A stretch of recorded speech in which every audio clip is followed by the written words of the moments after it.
صلوات کرتے ہوئے کہ خود ان کے الفاظ ہے.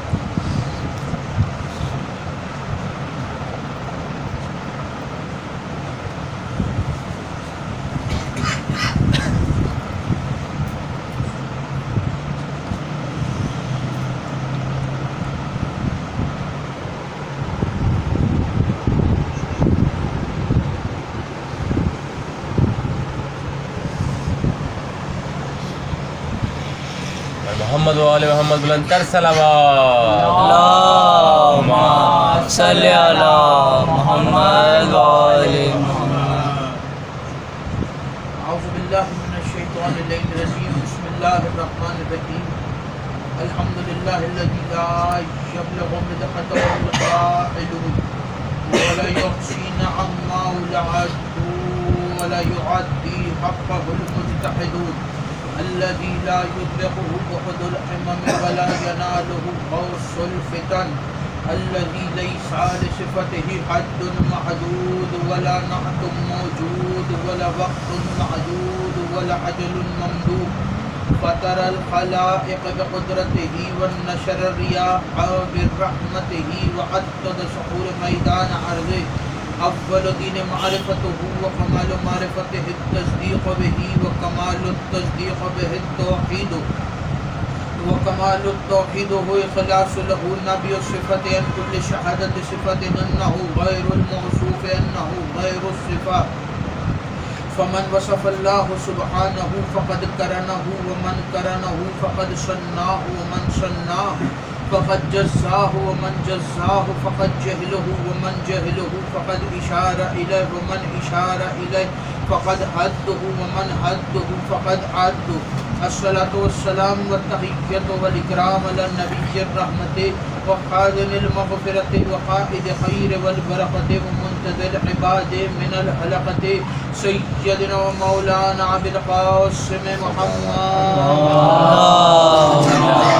صلی علی محمد و آل محمد وأهل بيته الطيبين الطاهرين المعصومين المنتخبين المنتجبين ولعن الله ولا أعدائهم أجمعين. اما بعد. بسم اللہ الرحمن الرحیم. آل محمد کا احسان جس کو جتنا یاد ہے صلوات کو اپنی بلند آواز سے. اللہم صلی علی محمد و آل محمد. دعا ہے پروردگار عالم سے کہ بانیان کا یہ تمام خرچ اخراجات کوشش کاوش کو اپنی بارگاہ میں قبول و منظور فرمائے. الہی آپ حضرات کا اس فرش پہ چلا آیا میرا عظیم خالق اللہ کی بارگاہ میں قبول فرمائے. الہی آپ آمین. کو اس فرش پہ آنے کا بہترین اجر عطا فرمائے. الہی آمین. نہ دے سوائے غم حسین کے. الہی آمین. دعاؤں کی ایک دعا میرے اللہ قبر کی پہلی رات ہو زیارت امیر نصیب فرما. الہی آمین. قیامت کا دن ہو شفاعت شبیر نصیب فرما. الہی آمین. محشر کے روز خاتم قرآن خاتم دامن اہل بیت نصیب فرما. الہی آمین. ہمارے آخری وارث کا ظہور جلد سے جلد فرما. الہی آمین. ہمیں امام کے انوار و انصار میں شامل فرما. الہی اور ہر آمین. عزادار کو مرنے سے پہلے لازمی ایک مرتبہ تمام زیارات مقدسہ کی زیارت نصیب فرما. الہی آمین. تمام دعاؤں کو قبولیت تک پہنچائے. سہارا درود کا ایک دفعہ مل کے سارے بلند آواز سے صلوات. اللہم صلی علی محمد و آل محمد. اجازت ہے گفتگو شروع بسم اللہ. مجلس اصال ثواب ہے لیکن مجلس اس شہنشاہ سے اس عظیم ہستی سے منسوب ہے کہ جس کے آگے نبوت اور امامت بھی گھٹنے ٹیک کر بیٹھتی ہے. چونکہ یہ ربیع الاول کا مہینہ اور یہ آخری ہفتہ منسوب ہے محسن انسانیت محسن رسالت حضرت ابو طالب علیہ السلام. اللہم صلی علی محمد و آل محمد. اور 26 ربیع الاول جو کہ سرکار کی شہادت کا روز ہے. آج کی مجلس کا مکمل عنوان سرکار سے ہی منسوب کرتے ہوئے گفتگو کو آگے بڑھاؤں. ابو طالب رئیس مکہ سید البطحاء سلطان عرب حضرت ابو طالب والد حضرت امیر المومنین علی ابن ابی طالب صلی اللہ محمد وآل محمد فرزند عبد المطلب برادر عبداللہ چچائے حضرت رسول خدا محمد مصطفیٰ صلی اللہ علیہ وسلم صلی اللہ محمد وآل محمد. یہ وہ ہستی ہے کہ جس کے آگے مصطفیٰ اور مرتضیٰ دونوں گھٹنے ٹیک کر بیٹھا کرتے ہیں. یہ وہ ہستی ہے کہ جس کی ایک آواز پر رسالت اور امامت ایک ساتھ چل کر آ جانا کرتی ہے. اس ہستی کے احسان دنیا بات کرتی ہے کہ ایمان ابو طالب پر گفتگو کرو. میں کہتا ہوں ایمان ابو طالب پہ نہیں بلکہ احسان ابو طالب پہ گفتگو کرو. اس لیے کہ ایمان اس کا دیکھا جاتا ہے جو پہلے بے ایمان ہو.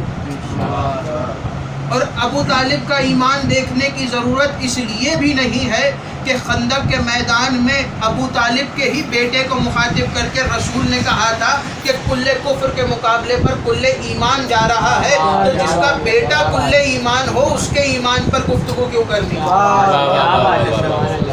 اس کا بیٹا کل ایمان ہو، اس کا اپنا ایمان کیا ہوگا؟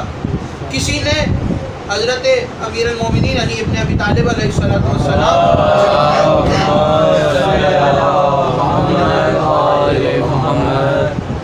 روایت کرنے والا اسبت بن نباتہ مولا علی کا صحابی، کتاب کا نام بہار الانوار، امیر المومنین سے روایت کرتا ہے کہ ایک دن مولا علی ممبر پر تشریف فرما تھے. توجہ رکھیے گا، گفتگو شروع ہو گئی.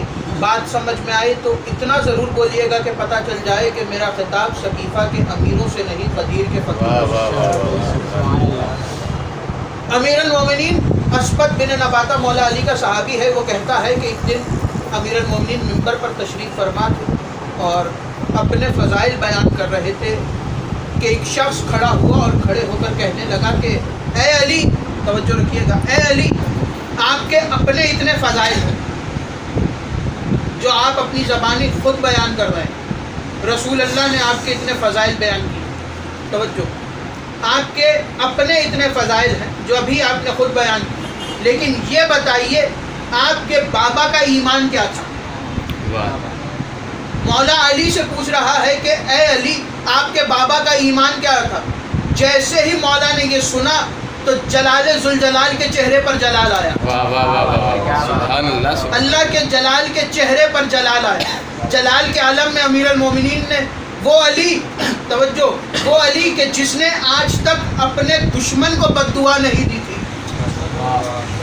جس نے آج تک اپنے دشمن کو بد دعا نہیں دی تھی، وہ علی کہ جس نے اپنے قاتل کو شربت پلایا. وہ علی جو اپنے قاتل کو شربت پلا رہا ہے. جیسے ہی اس علی نے ممبر پر بیٹھ کر سنا کہ اس نے سوال کیا کہ اے علی، اپنے بابا کا ایمان بیان کرو، تو مولا علی جلال کے عالم میں کہنے لگے خاموش ہو کر بیٹھ جا، خدا تیرا منہ توڑے. تو معلوم ہوا کہ علی اس کو دشمن رکھتے ہیں جو ابو طالب کا دشمن ہے. وہ علی کا دشمن ہے جو ابو طالب کا دشمن ہے، اور علی اسے بد دعا دیتے ہیں جو ابو طالب سے دشمنی رکھتا ہے. مولا نے کہا اگر سننا چاہتے ہو کہ میرے بابا کا ایمان کیا ہے تو سنو. میرے بابا، اس نے کہا کہ علی یہ بتائیے کہ جب عالم جاہلیت میں آپ کے آباء و اجداد کس بت کی پوجا کرتے تھے؟ تو مولا نے کہا کہ میرے آباء و اجداد حضرت ہاشم، حضرت عبد المطلب اور میرے بابا ابو طالب میں سے کوئی بھی ایسا نہیں ہے کہ جس نے آج تک کسی بت کو پوجا ہو. میرے آباء و اجداد میں کوئی بھی ایسا نہیں ہے کہ جس نے آج تک کسی بت کو پوجا ہو. تو کہنے لگا اے علی، پھر یہ بتائیے کہ آپ کے آباء و اجداد کس کی عبادت کرتے تھے اور کیا عبادت کرتے تھے؟ تو مولا نے ممبر پر بیٹھ کے کہا کتاب کا نام بہار الانوار ہے، روایت کرنے والا مولا کا صحابی اسبت بن نباتہ ہے، اور مولا کی اپنی اپنی زبانی روایت کر رہا ہے. اسبد کہتا ہے مولا نے جلال کے عالم میں کہا کہ جب میرے آبا و اجداد کسی بت کی پوجا نہیں کرتے تھے تو میرے آبا و اجداد حضرت ہاشم، حضرت عبد المطلب اور میرے بابا ابو طالب اس خدا کے بیت اللہ کی طرف منہ کر کے اس کی نماز ادا کرتے تھے. اس کے بیت اللہ کی طرف منہ کر کے اس کی نماز ادا کرتے تھے. اور جملہ آپ کے حوالے کروں، جب اسلام کی پہلی دعوت ہوئی، دعوت ذوالعشیرہ، تو حضرت ابو طالب کے گھر پہ ہوئی. لوگوں نے بڑی آسانی سے لکھ دیا کہ عمران کے گھر پر دعوت ذوالعشیرہ ہوئی. سوال کروں ایمان ابو طالب پر بولنے والوں سے، سوال یہ ہے کہ بتاؤ دعوت کس کے لیے ہو رہی تھی؟ کس کا دین پھیلانا تھا؟ کس کا کلمہ پڑھانا تھا لوگوں سے؟ خدا کی توحید منوانی تھی، مصطفیٰ کی رسالت منوانی تھی. مکہ کے مشرکین سے خدا کی توحید اور مصطفیٰ کی رسالت منوانے کے لیے اسلام کی جو سب سے پہلی دعوت ہوئی وہ ابو طالب کے گھر میں ہوئی. جب میں نے ان سے پوچھا یہ بتاؤ کہ تم نے یہ تو لکھ دیا کہ ابو طالب کے گھر میں دعوت ہوئی ہے، لیکن یہ بتاؤ کہ خدا کے گھر میں دعوت کیوں نہیں ہوئی؟ اس لیے کہ دعوت تو خدا کے لیے ہو رہی ہے اور اس کے مصطفیٰ کے لیے ہو رہی ہے، اس کے رسول کے لیے ہو رہی ہے، اس کا دین پھیلانے کے لیے ہو رہی ہے. یہ بتاؤ جب مکہ میں خدا کا گھر موجود تھا، خدا کا اتنا بڑا گھر موجود تھا اور خدا نے اتنی محنت مزدوری کے ساتھ اپنے 2 انبیاء سے اپنا گھر تعمیر کروایا تھا، تو پھر یہ بتاؤ کہ خدا نے اپنے گھر میں اس دعوت کو کیوں نہیں رکھا؟ ابو طالب کے گھر میں کیوں یہ دعوت ہوئی؟ تو کہنے لگے کہ خدا کے گھر میں یہ دعوت اس لیے نہیں ہو سکتی تھی کہ خدا کے گھر میں بت موجود تھے. خدا کے گھر میں بت موجود تھے تو پھر ماننا پڑے گا مولوی کو، رحمان کے گھر میں بت تھے، عمران کے گھر میں بت نہیں تھے. رحمان کے گھر میں بت تھے، عمران کے گھر میں بت نہیں تھے. مکہ شہر ہے اور حضرت ابو طالب علیہ السلام نگہبان رسالت، 7 سال کی عمر میں حضرت عبد المطلب کی وفات ہوئی جب رسول خدا 7 سال کے. اس کے بعد 18 سال حضرت ابو طالب علیہ السلام نے رسول خدا کو پالا. جب حضرت محمد مصطفیٰ حضرت ابو طالب کے پاس آ چکے، مولا علی بھی اس دنیا میں آ چکے، ایک دن حضرت ابو طالب کا یہ معمول تھا کہ جب بھی رسول خدا مکہ شہر میں نکلتے تھے تو حضرت ابو طالب پیچھے پیچھے چلتے تھے.